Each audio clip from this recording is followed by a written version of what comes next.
Vou passar a palavra ao senhor Luiz Margato, que vai falar dos principais pontos da DPF 738, que é a DPF que analisou o rito do processo de impeachment.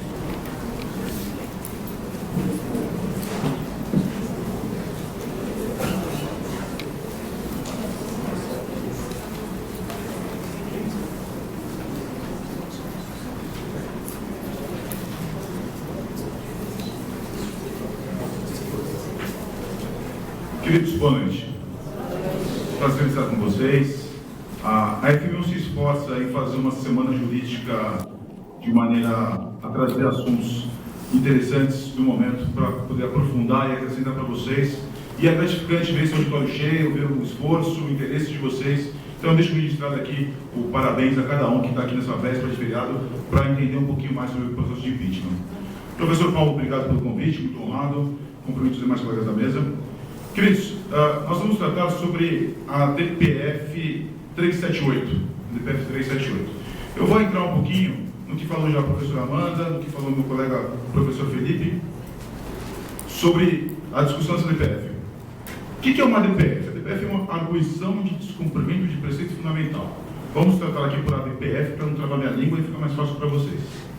A DPF 378 ela foi proposta justamente para compor como a lei 1079, que é uma lei de 1950, ela se adapta como ela é recepcionada pela Constituição Federal de 88. Né? Então, o objetivo dessa ADPF é entender essa recepção, como se dá a recepção, como será, portanto, o rito do processo constitucional. O artigo 58 da Constituição vai falar que o rito do processo, ou 58 ou 36, mas o rito do processo se dá por lei, e a lei é a Lei 1079, ok? Então, é isso que nós vamos estudar um pouquinho. Então, a DPF, ela vai até o STF, né? Ela busca o nosso órgão máximo para fazer essa análise se aquela lei ela foi recepcionada, como já disse o professor Felipe, ou não, ou parte dela foi recepcionada ou não.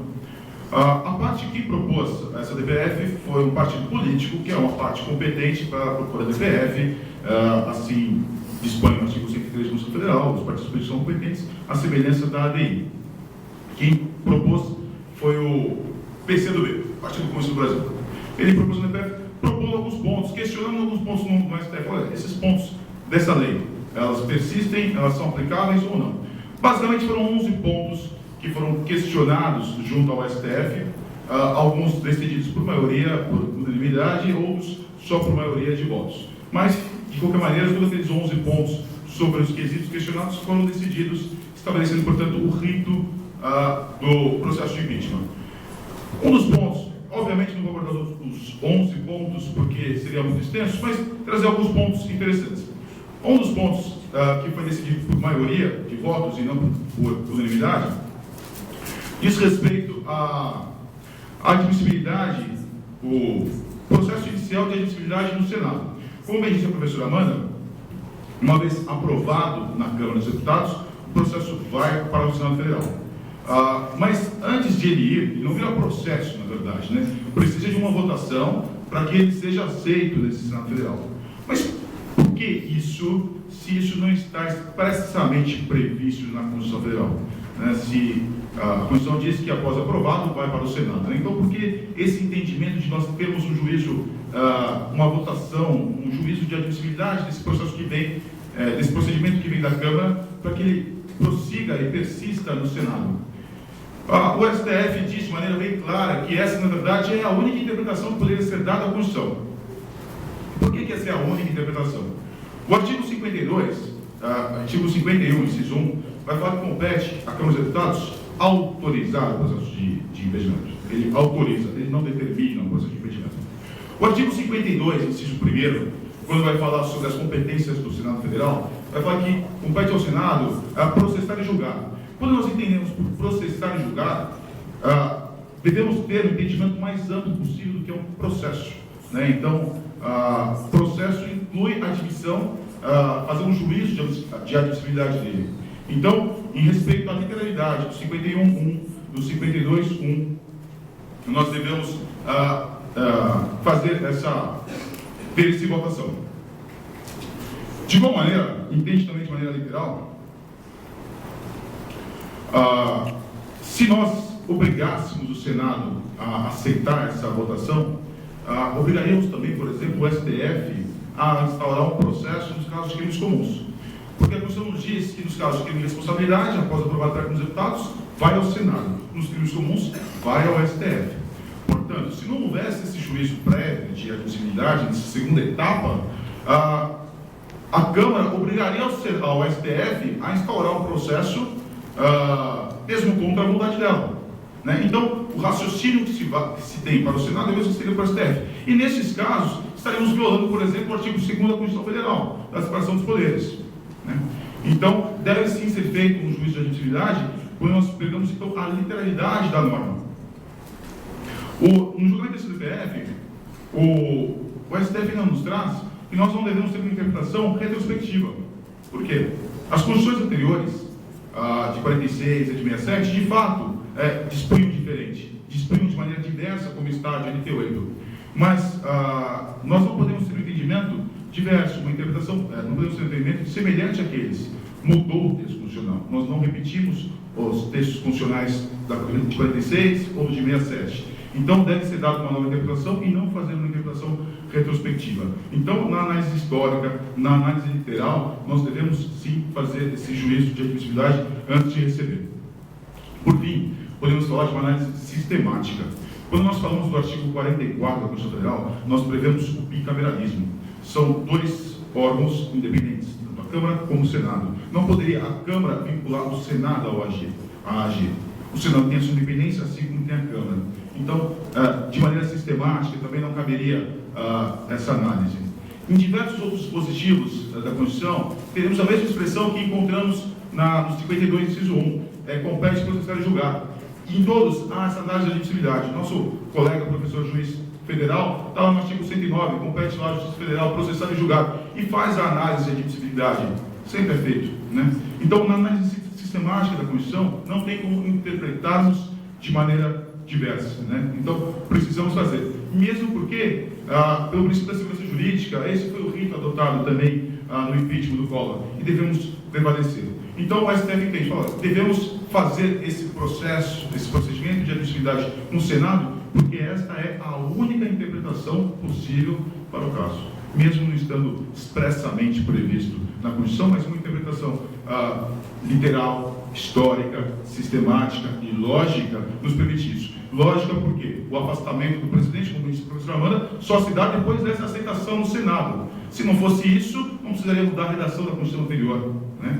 Então, essa intervenção sistêmica não faz isso aí. Outros pontos discutidos pelo ADPF 378, que vale interesse em discutir, votação aberta.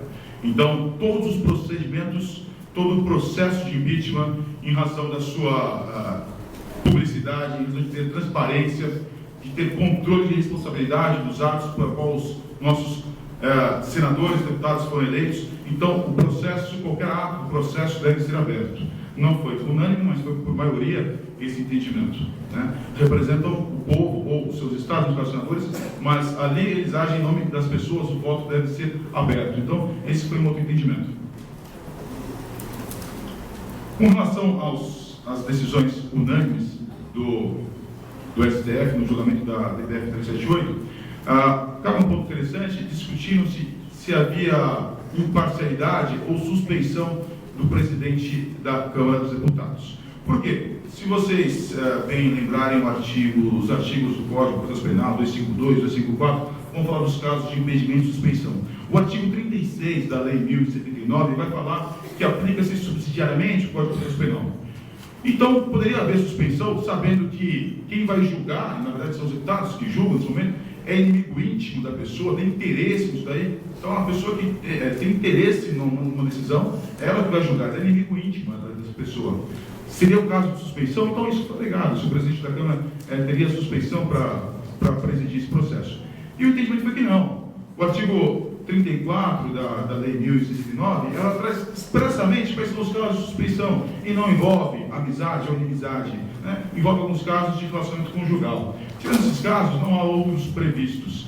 Então, não há o que se falar em suspeição. Mesmo a pessoa sendo inimiga declarada, como nós já vimos até no Senado, talvez alguns senadores declarem seu voto, a sua intenção, mesmo antes do processo chegar a eles, mesmo antes de eles terem contato com as provas, com a defesa, já há uma manifestação, já há uma contaminação do seu juízo de valor, e mesmo assim não há que se falar em suspeição, tá bom? Por fim, para não estender muito, outros 2 pontos. No Senado, quem busca as provas são os próprios juízes, são os próprios senadores, são os juízes da situação. Então, não fere a parcialidade do julgamento, porque há uma necessidade, há uma busca, um interesse pela busca da verdade real. Então, os senadores, eles vão produzir provas, vão em busca da verdade real, e em maneira nenhuma isso viciará o processo, de maneira nenhuma isso contaminará o julgamento, né? Então, não teremos suspeição, não teremos também contaminação por conta dos próprios juízes, dos senadores, que são quem irá julgar, buscar provas, ir atrás de provas, produzir provas, o que não seria aceito em maneira nenhuma num processo exclusivamente jurídico. Mas como já foi bem trabalhado aqui, não é um processo jurídico, é um processo político-jurídico, né? É muito mais político do que jurídico, né? Então, não caberia nenhum caso desses aí de impedimento, suspeição ou nulidade do processo.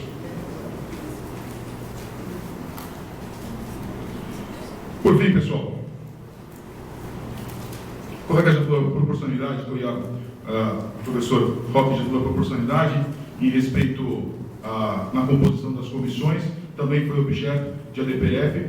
O texto constitucional deixa bem claro da possibilidade de, por blocos, por indicação dos líderes, formarem as chapas das comissões. Havia questionamento sobre isso daí.